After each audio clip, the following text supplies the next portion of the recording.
नमस्कार दोस्तों, आज हम लेक्चर 2 जो कि unit 1 electrostatics chapter 1 electric charges and fields का टॉपिक 2 यहाँ पे शुरू करने वाले हैं, जिसका नाम है कूलॉम्स लॉ।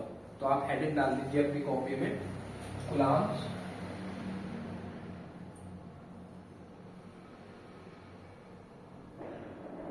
लॉ। यह काफी इंपॉर्टेंट टॉपिक है कूलॉम्स लॉ, और यह इस चैप्टर की नींव की तरीके से काम करने वाला है। यानी कि अगर आपको कूलॉम्स लॉ अच्छे से समझ आ गया तो आप यह समझिए कि आपको पूरा चैप्टर अच्छे से समझ आ गया।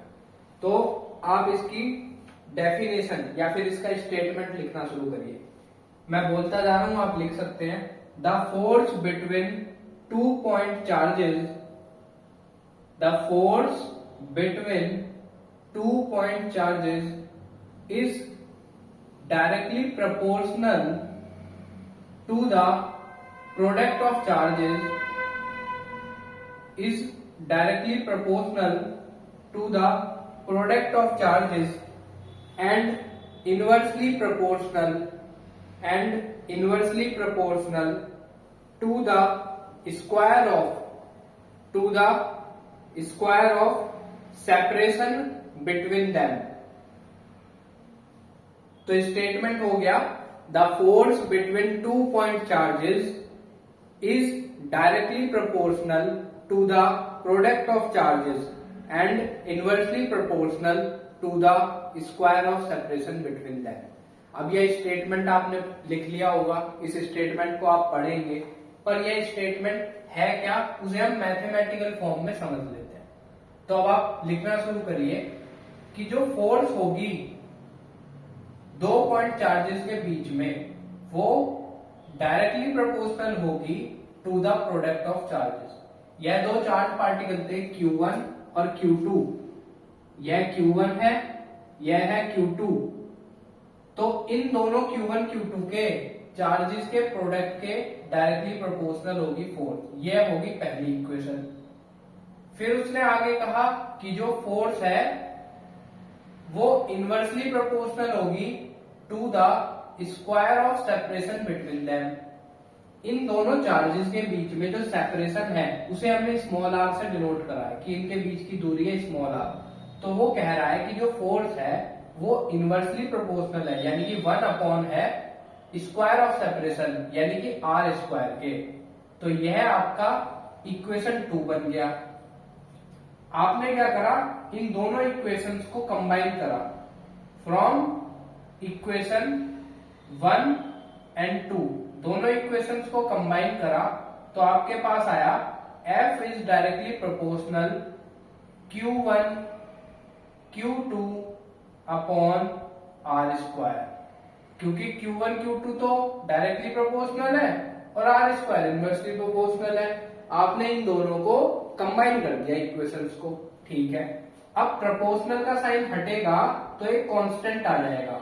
तो यहाँ पे वो कांस्टेंट k से डिनोट करा जाएगा, स्मॉल k होगा ये, और ये हो जाएगा k Q1 Q2 upon R square. यह बन गया आपका कूलॉम्स लॉ का फॉर्मूला, ठीक है। यहाँ पे k क्या है, यह जो हमने k लिखा कांस्टेंट k को यहां पे कहा जाता है k को कहा जाता है electrostatic force constant, electrostatic force constant,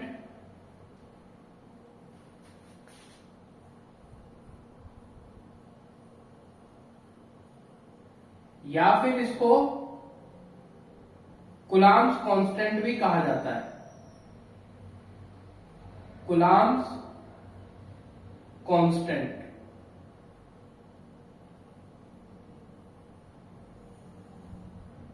इस k की वैल्यू कितनी होती है, इस k की वैल्यू होती है 9 इंटू 10 की पावर 9, 9 मल्टीप्लाई 10 की पावर 9, और इसकी यूनिट होती है न्यूटन मीटर स्क्वायर पर कूलॉम स्क्वायर। अब बात करते हैं यूनिट निकाली कैसे जाए। तो देखिए यहाँ पे आपने फॉर्मूला लिखा है F इज इक्वल टू के Q1 Q2 upon R square. अगर मैं यहाँ से K को रख लेता हूँ LHS पे, तो होगा क्या, ये आर स्क्वायर F के पास जाएगा मल्टीप्लाई में, तो यानी कि F इंटू आर स्क्वायर, और Q1 Q2 आ जाएंगे F आर स्क्वायर के डिवाइड में, यानी कि अपॉन में आ गए, नीचे आ गए। तो यहां से यूनिट निकालेंगे। F की यूनिट है न्यूटन, R यानी कि सेपरेशन मीटर होता है, स्क्वायर है तो newton metre square, coulomb multiply coulomb, coulomb square. तो K की यूनिट जो न्यूटन मीटर स्क्वायर पर कुलाम स्क्वायर है, वो इस प्रकार से इस फॉर्मूले से निकाली गई है। आपको वैल्यू याद रखनी है, 9 इंटू 10 की पावर 9 होती है कुलाम कांस्टेंट की वैल्यू। अच्छा, दूसरी चीज, इस K की जो वैल्यू है वो 1 अपॉन 4 पाई एप्सिलॉन नॉट है। यह इसका एक फॉर्मूला है जो आपको अच्छे से याद रखना है। K is equal to 1 upon 4 pi epsilon naught. ठीक है, बल्कि इसे इस तरीके से लिखना चाहिए हमें। मैं ये मिटा देता हूं, आपको समझ आ गया होगा कि यूनिट कैसे निकाली गई है।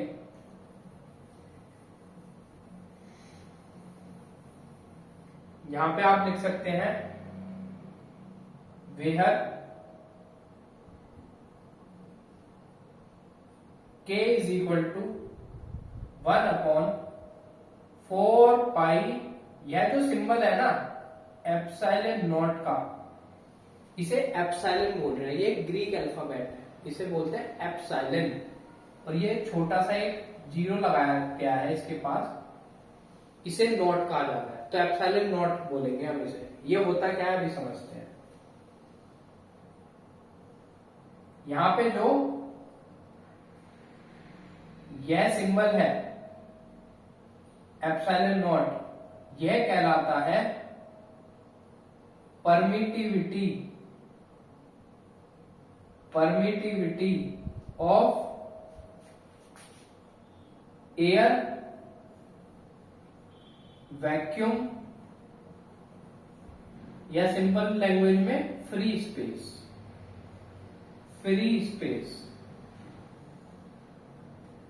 इसकी वैल्यू निकालनी है हमें यहां से। तो इसकी वैल्यू कैसे निकलेगी, देखिए epsilon naught is equal to 1 upon 4 pi K। Epsilon naught को इधर लेके आ गया मैं, तो K यहाँ पे अपॉन में आ जाएगा। तो यहाँ पे हम क्या करेंगे, K की वैल्यू जो की है 9 इंटू 10 की पावर 9, वह उठा के रखेंगे उसकी यूनिट के साथ। यूनिट आएगी यहाँ पे न्यूटन मीटर स्क्वायर पर कूलाम स्क्वायर। तो यह ऊपर जाके बन जाएगा क्या, coulomb square upon newton metre square. Coulomb square ऊपर चला गया अपॉन से, और अगर आप इसे सॉल्व करेंगे 1 अपॉन 4 पाई मल्टीप्लाई 9 इंटू 10 की पावर 9, तो आपके पास वैल्यू आएगी 8.85 इंटू 10 की पावर -12। आपके पास वैल्यू आ रही है 8.85 इंटू 10 की पावर -12। तो ये आ गई आपकी एप्सिलॉन नॉट की वैल्यू निकल के। किसके लिए है ये, एयर के लिए, वैक्यूम के लिए, फ्री स्पेस के लिए। अभी हम आगे पढ़ेंगे हम ऐसा क्यों कह रहे हैं। अच्छा, आई होप आपको यह चीज यहां तक समझ आई होगी। आप इसे पॉज करके नोट भी कर सकते हैं इस वीडियो में। मैं अब आपको आगे लेके चलता हूं, तो मुझे इसे मिटाना पड़ेगा।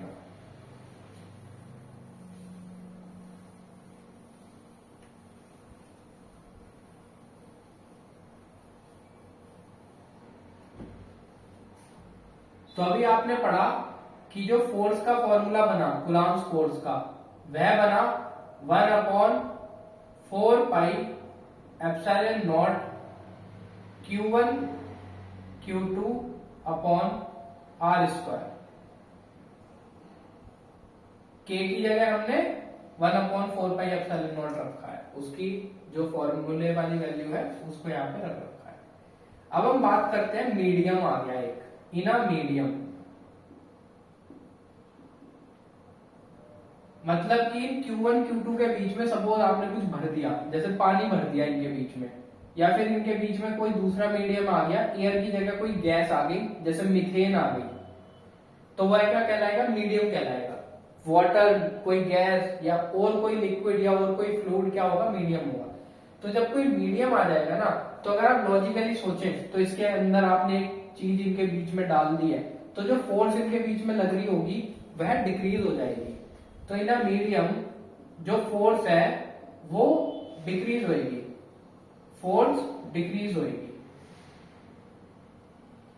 अब आप एक चीज बताओ, अगर आपको मीडियम के लिए मैं m लिख रहा हूं कि ये फोर्स अब मीडियम के केस में, अगर आपको डिक्रीज करना है किसी चीज को, तो आप डिक्रीज करने के लिए मल्टीप्लाई करोगे या डिवाइड करोगे, आप डिवाइड करोगे। तो यहाँ पे के एम नाम का डिवीजन डाल दिया मैंने, एक डिवाइडिंग फैक्टर डाल दिया है, जिसको अभी हम पढ़ेंगे कि वो है क्या।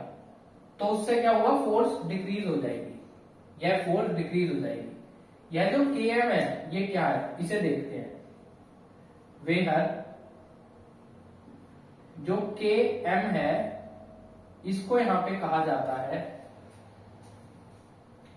रिलेटिव परमिटिविटी और डाइलेक्ट्रिक कांस्टेंट ऑफ मीडियम। इसको रिलेटिव परमिटिविटी,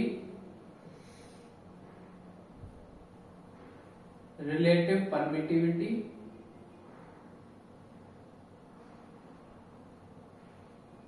और डाइलेक्ट्रिक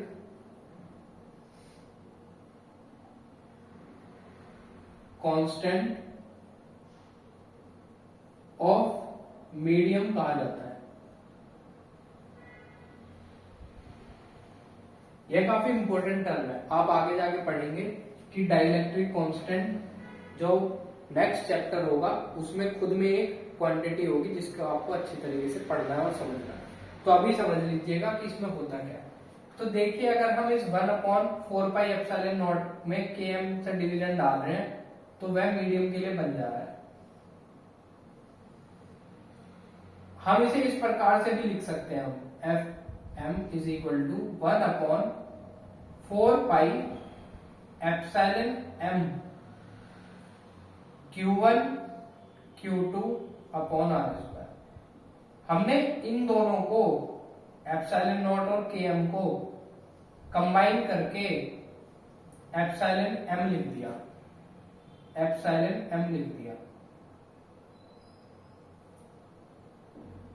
एप्सिलॉन m लिख दिया।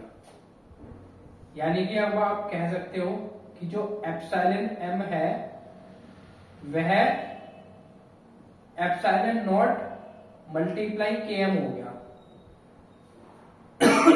और इस एप्सिलॉन m को कहा जा रहा है यहां पे परमिटिविटी,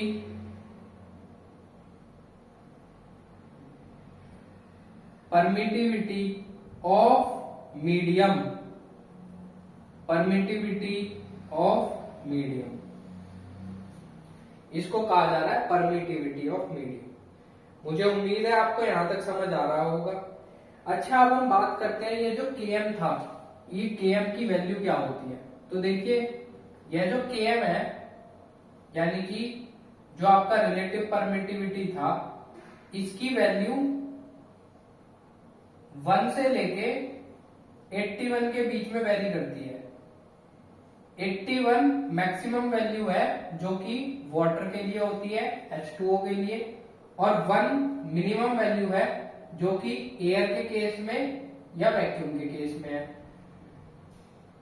तो वही तो बात हुई, अगर आप इसको यहाँ 1 रखेंगे तो यह फॉर्मूला सिर्फ 1/4πε0 Q1 Q2 upon R square बनेगा। तो वही तो हमने पढ़ा था कि सिंपल केस में जिसमें कोई मीडियम नहीं है, एयर है या फिर वैक्यूम है या फ्री स्पेस जिसे हम कह रहे हैं, उस केस में फॉर्मूला ये था।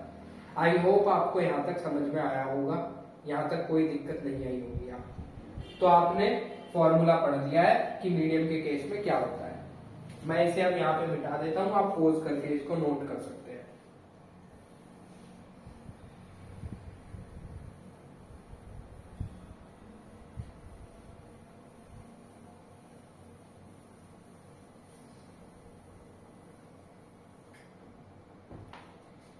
अब आती है डेफिनेशन ऑफ 1 कूलम्ब।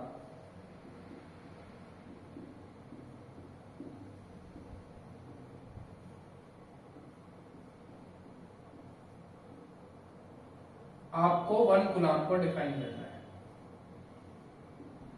तो देखिए इसका स्टेटमेंट तो मैं आपको लिखवा देता हूं, स्टेटमेंट आप नोट कर सकते हैं।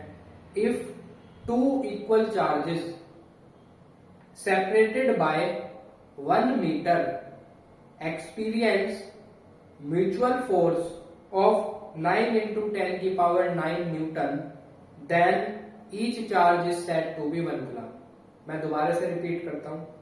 If two equal charges separated by 1 meter experience mutual force of 9 multiply 10 की power 9 Newton, then each charge is said to be 1 coulomb. यह तो डेफिनेशन है। अब डेफिनेशन आपको याद नहीं करनी, मैं आपको एक तरीका बताता हूं कि जब भी इस तरीके से आपको किसी यूनिट क्वांटिटी को डिफाइन करना होगा तो आपको क्या करना है, आपको फॉर्मूला लेना है। फॉर्मूला है F is equal to 1 upon 4 pi epsilon naught Q1 Q2 upon R square. आपका टारगेट है 1 कूलम्ब लाना, यानी कि इस Q1 और Q2 की जो वैल्यू है उसे आपको 1 कूलम्ब लाना है। तो देखिए 1 कूलम्ब कैसे आ सकती है। यह जो वैल्यू है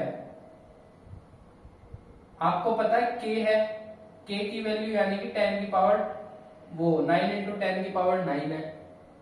K को आपने अभी पढ़ा था पीछे कि जो K की वैल्यू है वो है 9 इंटू 10 की पावर 9। तो इस वैल्यू को यह फोर्स अगर काट दे, यानी कि इफ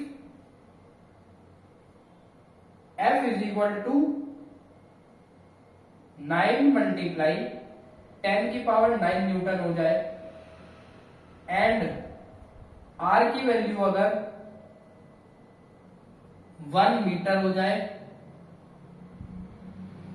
एंड Q1 और Q2 बराबर हो जाए, इनकी वैल्यू इक्वल हो जाए, Q कह दी जाए उसे, तो क्या होगा इस फॉर्मूले में आप जब रखेंगे वैल्यू तो आपको इस प्रकार से मिलेगा 9 इंटू 10 की power 9 is equal to 1 upon 4 pi epsilon naught की वैल्यू आपको पता ही है 9 इंटू 10 की पावर 9 है।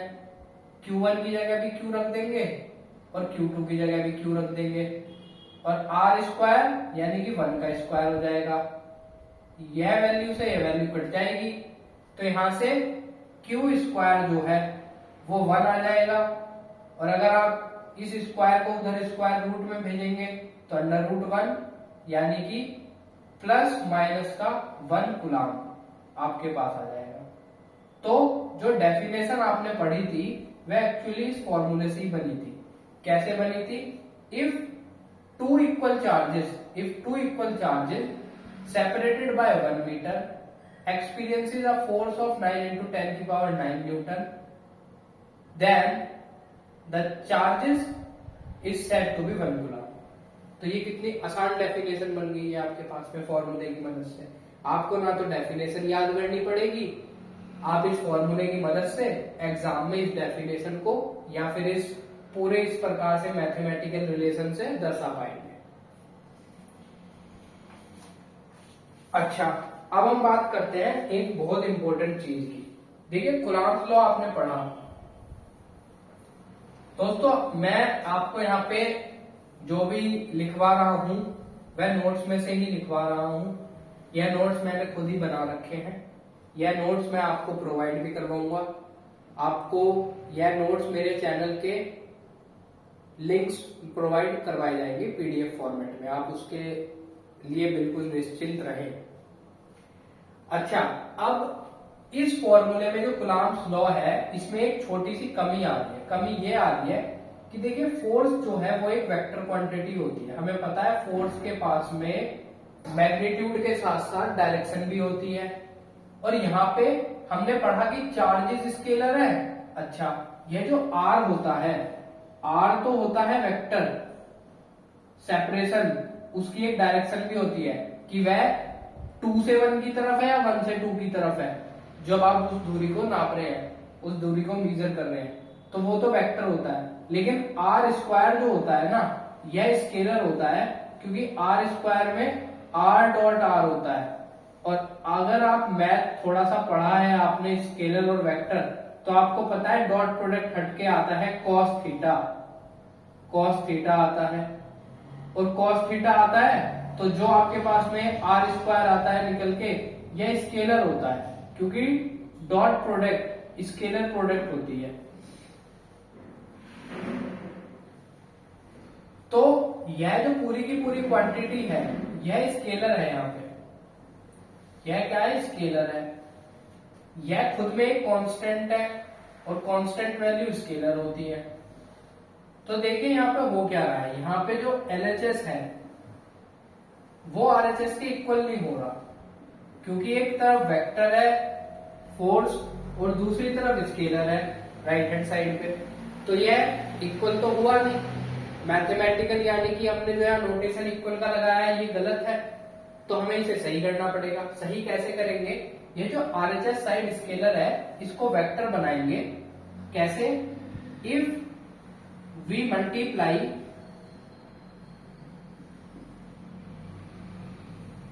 RHS by a unit vector, unit vector से मल्टीप्लाई करेंगे, unit vector R cap.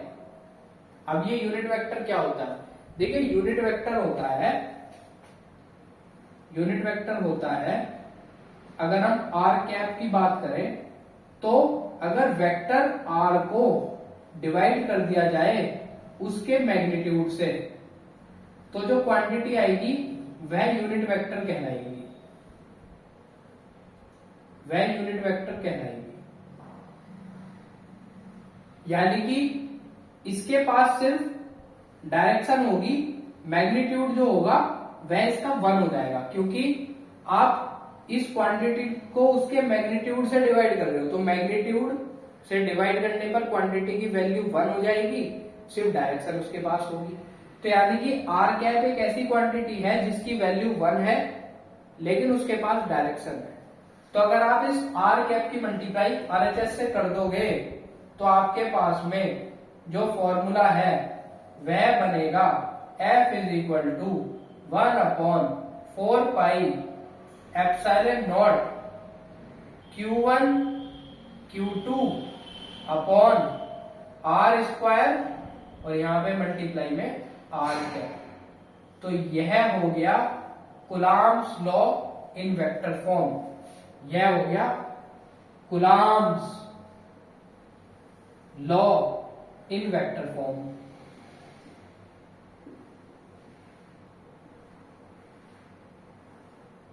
Coulomb's law in vector form. इस आर कैप की यह जो वैल्यू है उसे हम यहां पे पुट कर देते हैं। तो F is equal to 1/4 pi epsilon naught Q1 Q2 upon R square multiply vector R divided by vector R magnitude. R magnitude, अगर आप आर मैग्नीट्यूड को ओपन करेंगे तो क्या है? सिंपली उसकी वैल्यू है, आर है। तो यहां से आपके पास में जो कूलम्ब्स लॉ आएगा वेक्टर फॉर्म में, वह आएगा F is equal to 1/4 pi epsilon naught Q1 Q2 upon R cube multiply vector R. यह है Coulomb's law in vector form, Coulomb's law in vector form. I hope आपको यहां तक समझ आया होगा, आपको यहां तक किसी प्रकार की कोई परेशानी नहीं होगी। इससे आगे का हम जो है वह अगला टॉपिक अभी बचा हुआ है, जिसमें हम देखेंगे कि जब 2 से ज्यादा चार्ज पार्टिकल होंगे तो फोर्स एक चार्ज पार्टिकल पे लगने वाली किस प्रकार से कैलकुलेट करी जाएगी, जिसको प्रिंसिपल ऑफ सुपरपोजिशन भी कहा जाता है। वह हम देखेंगे। और अभी के लिए आप, मुझे लगता है, इसे नोट करिए, और अगर आपको कोई सवाल है तो आप कमेंट सेक्शन में पूछ सकते हैं। धन्यवाद।